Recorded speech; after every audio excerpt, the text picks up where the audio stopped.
இங்க ஒரு குட்டி பையன் பிறந்த 2 மாசத்திலேயே குங்ஃபூ ட்ரைனிங்க ஆரம்பிச்சிடுறான். அவனுடைய 2வது வயசுல அவன் உடம்புல ஸ்டீல் சாண்ட பூசுறாங்க.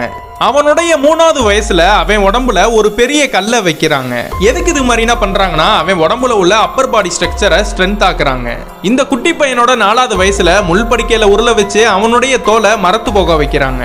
அதுக்கப்புறம் 5வது வயசுல ஷாவ்லினோட யூனிக்கான ஸ்கில்ஸ்னா கத்துக்க ரெடி ஆயிடுறான். அங்க இருந்தே நிறைய ஸ்கில்ஸ்னா கத்துக்கிட்டு 20 வருஷத்துல இந்த குட்டி பையன் பெரிய பையனா வளர்ந்துடுறான்.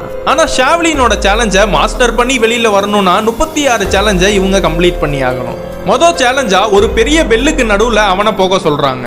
மத்த சீடர்களால அந்த பெல்லோட சத்தத்தை தாக்கு பிடிக்கவே முடியல.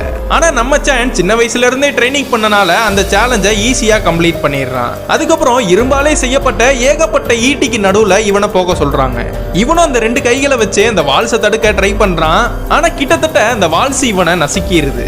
அப்ப கடைசி நேரத்துல இவனுக்கு ஒரு ஐடியா வருது. தலைகீழா நின்னு அந்த 2 கால்களையும் வச்சு அது 2ஐயும் பிளாக் பண்ணி அதுக்கப்புறம் தலைகீழாகவே கொஞ்சம் கொஞ்சமா நடந்து வந்து அந்த சேலஞ்சையும் கம்ப்ளீட் பண்றான்.